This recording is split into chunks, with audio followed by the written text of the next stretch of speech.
Hello guys, मैं रुस्तम और आप देख रहे हैं नॉन लाइव। अभी हम लोग कंटिन्यू क्लास कर रहे हैं 10th क्लास का नॉन हिंदी का और 8th क्लास का हिंदी है। अभी हम लोग पढ़ेंगे लोग चैप्टर नंबर 22 और इसका नाम है सुदामा चरित्र। और ये कविता है और इसके कवि है नरोत्तम दास द्वारा लिखा गया है सुदामा चरित्र।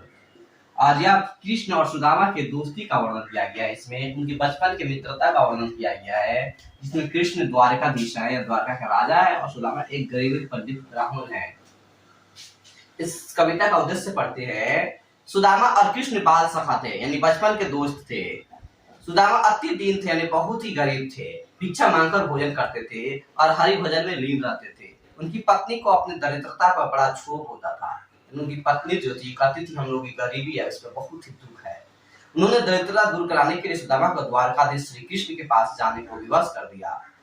श्री कृष्ण अपने दीन मित्र सुदामा को अपार धन देकर जिस उदारता एवं मित्र भाव का परिचय दिया है वह अद्वितीय है। यानी कि सुदामा अपनी पत्नी के कहने पर अपने मित्र कृष्ण के पास जाते हैं, है ना। वहां पर कृष्ण इनका भव्य स्वागत करते हैं, उन्हें अपने महल में अतिथि समान रखते हैं और उनके दरिद्रता को दूर करते हैं। ब्रज भाषा की यह कविता खड़ी बोली हिंदी के अतीत से भी हमें परिचित कराती है। याद रखिए, ये कविता किस भाषा में लिखा गया है? ब्रज भाषा में। ये कहाँ से लिखा है? खड़ी बोली से।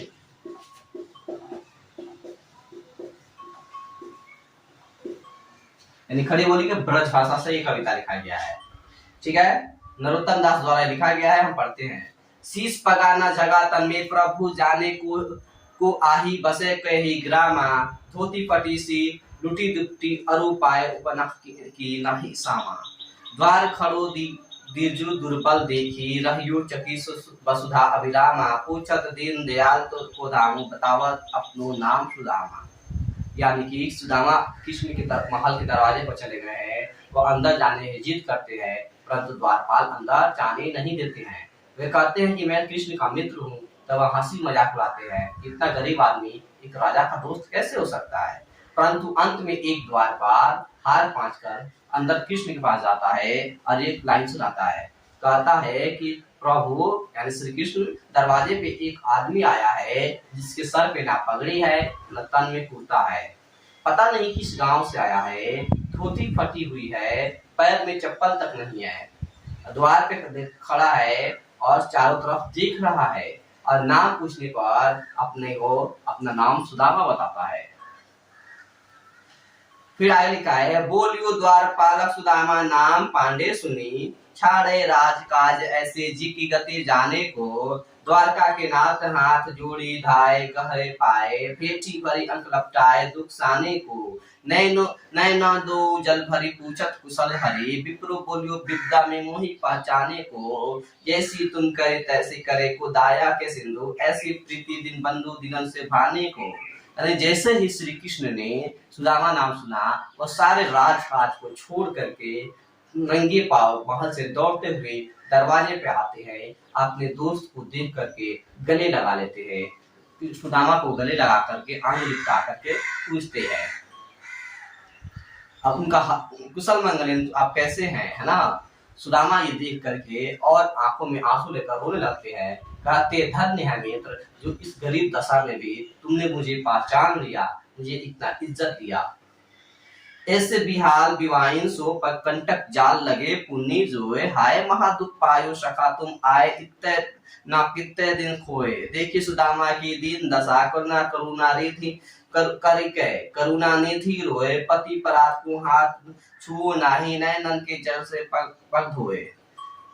कृष्ण आते हैं, सुदामा से गले लगा करके उसकी हालत को देखते हैं तो बहुत ही अफसोस करते हैं, बहुत ही दुख करते हैं, रोते हैं।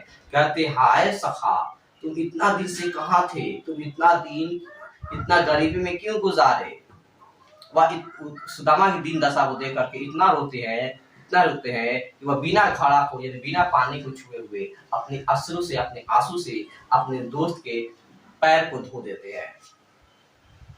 आगे चना गुरु मात दिए ते लिए तुम चाबी हमें नाहे दीने, श्याम कहियो मुस्काए सुदामा सौ चोरी बाहिन में हो जाए जुब रवीने, गाठी काख में चापी रहे तुम खोलत ना है सुधा रस दीने। पछिली पानी अजय तजय तुम तैसे ही भावित के तंदूर कीने। यानी कि सुदामा को कृष्ण अंदर ले जाते हैं, पर उसी समय सुदामा अपने काख में एक छोटा सा पोटली ना गठरी छुपा कर रखते हैं। सुदामा की पत्नी जाती अपने मतलब सुदामा की पत्नी उसको ना कृष्ण को देने के लिए, मिठाई देने के लिए भुजा हुआ जौ रख करके बांध कर देती है कि आप मेहमान की तरह जा रहे हैं तो अपने मित्र के लिए भुजा हुआ जौ लेकर के जाइए। सुदामा जौ लेकर के जाती है, लेकिन वो शर्म करते हैं देने में। वह सोचते इतना बड़ा राजा है, मैं उसे भुजा हुआ जौ कैसे दूं। लेकिन कृष्ण ये देख लेते हैं और कहते हैं बचपन में जब हम लोग पढ़ रहे थे तो गुरु माता ने हम दोनों को चना दिया था, जिसको तुम हमने नहीं दिए थे, अकेले ही छुपा कर खा गए थे।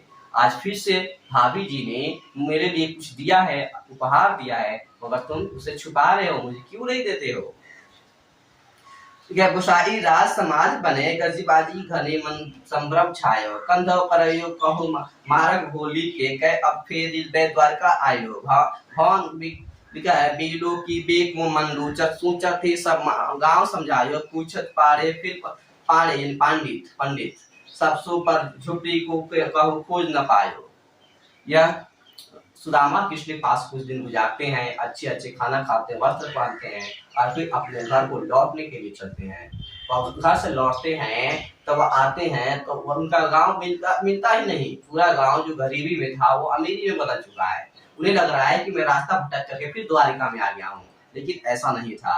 वह अपने गांव में घूमते हैं, सबसे पूछते हैं कि सुदामा का यहाँ पे झोपड़ी था, कहाँ था, पर किसी ने नहीं बताया सुदामा का झोपड़ी कहाँ था। वही एक आदमी से रुक करके पूछते हैं कह वह छोटी सी छानी होती कंचन के बस धाम सुहावत कह पग में पहनी हुई धोती कह ले ठाड़े महावत कभी भूमि कठोर पे रात कटे कह कोमल सेज पे नींद न आवत कह जो तो नहीं को तो सवा प्रभु के प्रताप देख न भावत। यानी कि तभी वह एक जगह से पूछते हैं कि सुदामा का यहाँ पे झोपड़ी कौन था, यहाँ पे था, वह कहाँ चला गया। तो वहां पर जो महल था उसका द्वारपाल जो हाथी का महावा था वह कहता है यही तो महल सुदामा का है। सुदामा अपने अंदर से अपनी पत्नी और बच्चे को आते हुए देखते हैं और खुश हो जाते हैं। वह जाते हैं अंदर और सोते हैं गद्दे पर, तो सोचते हैं कि जिस भूमि पर नींद नहीं आता था वो आज गद्दे पर भी सो रहा है। जिसको 2 वक्त का खाना तक नहीं मिलता था वह आज फल फ्रूट खा रहा है, मेवा खा रहा है। वह इस सारे कृपा श्री कृष्ण के है। धन्य धन्य जदवंश मणि दीनन पे अनुकूल धन्य सुदामा सहित तृतीय कहीं पर सही सूर फूल। यानी ये दोनों अपने दोस्ती की मिसाल देते हैं, इसको धर्म कहते हैं। इसे कौन लिखा है? नरोत्तम दास लिखे हैं। शब्दार्थ है पगा यानी पगड़ी, झगा यानी ढीला कुर्ता, आही माने आया है, उपान यानी जूता, साने यानी मिश्रित करना मिलाना, बिहाल यानी बेहाल होना, जोए मन जिसे जाल का अर्थ होता है समूह, कंटक यानी बाधा काटा, जू यानी जौ, दाक यानी कि अंगूर मुनक्का, अभिरामा यानी मोह, बालियो यानी बोलना, नैन यानी आंख, पिता यानी दुख मुसीबत कष्ट। दोस्तों ये वीडियो आपको कैसा लगा कमेंट सेक्शन में जरूर बताएं और वीडियो पाने के लिए हमारे चैनल को सब्सक्राइब करें और अपने दोस्तों को शेयर करें। शुक्रिया।